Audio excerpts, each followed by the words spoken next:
आज मैं आपके लिए लेकर आई हूँ एक बहुत ज़बरदस्त और बिल्कुल आसान सी रेसिपी चिकन के मज़ेदार कोफ्ते जिन्हें आप रोटी चावल और नान के साथ एंजॉय कर सकते हैं। तो फिर आइए शुरू करते हैं। अस्सलाम वालेकुम माय यूट्यूब फैमिली, कैसे हैं आप सब। उम्मीद करती हूँ आप सब बिल्कुल ठीक होंगे। अल्लाह पाक आप सबको अपने हिफ्ज़ अमान में रखे, आमीन। आधा किलो चिकन का कीमा लेंगे। चिकन का कीमा थोड़ा सा मोटा था तो इसको हमने चॉपर में बारीक पीस लिया। बोनलेस चिकन को हमने अच्छी तरह से पीस लिया। जब चिकन का कीमा पिस जाए तो इसको हम एक साइड पे रख देंगे। अगर आपने मशीन का पिसा हुआ कीमा लिया है तो उसको चॉपर में बिल्कुल मत पीसे, क्योंकि मैंने जो कीमा लिया था वो थोड़ा मोटा था तो इसलिए मैंने इसको घर लाकर चॉपर में पीस लिया। चिकन का कीमा पीस लिया हमने। अब हम इसकी मैरिनेशन करेंगे, लेकिन उससे पहले हम ग्रेवी की तैयारी कर लेंगे। ग्रेवी के लिए हमने हाफ कप ऑयल ले लिया। 2 अदद प्याज को हम बारीक स्लाइस में कट कर लेंगे। अच्छी तरह से वॉश करेंगे। उसके बाद इसको हम तेल में फ्राई कर लेंगे। प्याज को गोल्डन ब्राउन होने तक हमने फ्राई करना है। जब प्याज का कलर चेंज हो जाए तो प्याज को हम निकाल लेंगे।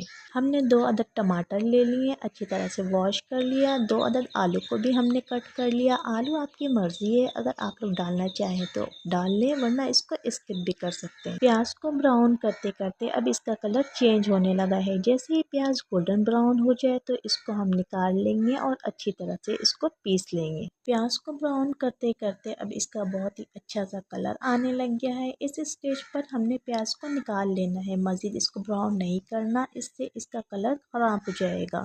प्याज को हमने पीस लिया। अब हम दोबारा से इसको तेल में डालेंगे और अच्छी तरह से फ्राई कर लेंगे। जब प्याज भुन जाए तो इसमें हम पिसे हुए टमाटर डाल देंगे। टमाटर का भी हमने पेस्ट बना लिया था। इसके बाद हम 1 टेबल स्पून अदरक लहसुन का पेस्ट ऐड करेंगे। अब हम ग्रेवी में स्पाइसेस ऐड करेंगे। स्पाइसेस में हमने हाफ टी स्पून हल्दी पाउडर ऐड किया है, 1 टेबल स्पून लाल मिर्चों का पाउडर ऐड किया है, 1 टीस्पून गरम मसाला पाउडर ऐड करेंगे। नमक आप लोग अपने टेस्ट के मुताबिक ऐड कर लें। ग्रेवी में हमने तमाम स्पाइसेस ऐड कर दिए। हाफ टी स्पून हमने ज़ीरा पाउडर ऐड कर दिया। तमाम स्पाइसेस ऐड करने के बाद अब हम मसाला भूनेंगे जब तक ऑयल ऊपर ना आ जाए। हाफ टी स्पून कुटा और पिसा साबित धनिया ऐड करेंगे।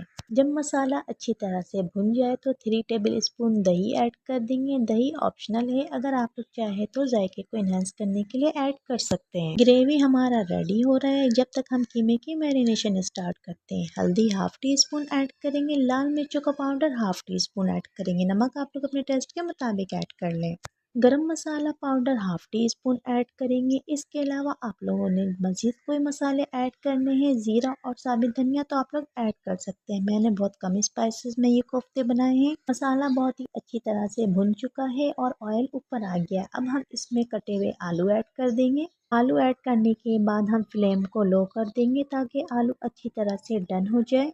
बहुत ही सिंपल और आसान रेसिपी है। घर के ही मसालों से बहुत ही ज़बरदस्त दावतों में बनने वाले मज़ेदार से चिकन कोफ्ते रेडी होंगे। पहली बार में बहुत ही ज़बरदस्त और परफेक्ट रेसिपी रेडी होगी। अगर आप लोग बिगिनर्स हैं तो इस तरीके से बनाएं, ना ही आप लोगों ने कीमे में कोई ब्रेड डालना है नरम करने के लिए। अगर आप लोगों को लगे कि चिकन का कीमा बहुत ही ज़्यादा सॉफ्ट है और हाथ में चिपक रहा है तो थोड़ा सा ऑयल ले लें, हथेलियों पर लगाएं और इस तरह से कोफ्ते बना लें। और ना ही चने या बेसन डालने की ज़रूरत है, बस कीमे को अच्छी तरह से पीसना है। बहुत ही सॉफ्ट और मज़ेदार से कोफ्ते रेडी हो जाएंगे। और कोफ्ते भी ऐसे रेडी होंगे जो बिल्कुल भी नहीं टूटेंगे पकाते वक्त। चाहे तो आप लोग आजमा लें और जब आप लोग ये कोफ्ते रेडी करेंगे तो आप लोग मुझे दिल से दुआएं देंगे। अब आप लोगों ने ग्रेवी में पानी ऐड कर देना है। जितनी ग्रेवी आप लोगों ने रखनी है उसी लिहाज से 1 या 1.5 गिलास पानी ऐड कर दें। आलू हमारे डन हो चुके हैं। अब हम इसमें कोफ्ते ऐड कर देंगे। इस तरह से एक एक कोफ्ते उठाएं और ऐड करते जाएं। इतने मज़ेदार से कोफ्ते देखकर अभी से आप लोगों के मुंह में पानी आ रहा होगा। ग्रेवी में कोफ्ते डालने के बाद हल्की आंच पर 10 मिनट तक दम दे दें। हरा धनिया और हरी मिर्चें डालने के बाद सर्व करें, या चाहे तो आप लोग इसी तरह भी सर्व कर सकते हैं। जब ऑयल ऊपर आ जाए तो आप लोग फ्लेम को ऑफ कर दें। आई होप आज की ये स्पेशल और मज़ेदार सी रेसिपी आप लोगों को बहुत ही ज़्यादा पसंद आई होगी। अगर वीडियो अच्छी लगी हो तो प्लीज़ लाइक कर दें। चैनल पर नए हैं तो चैनल को सब्सक्राइब भी कर दें।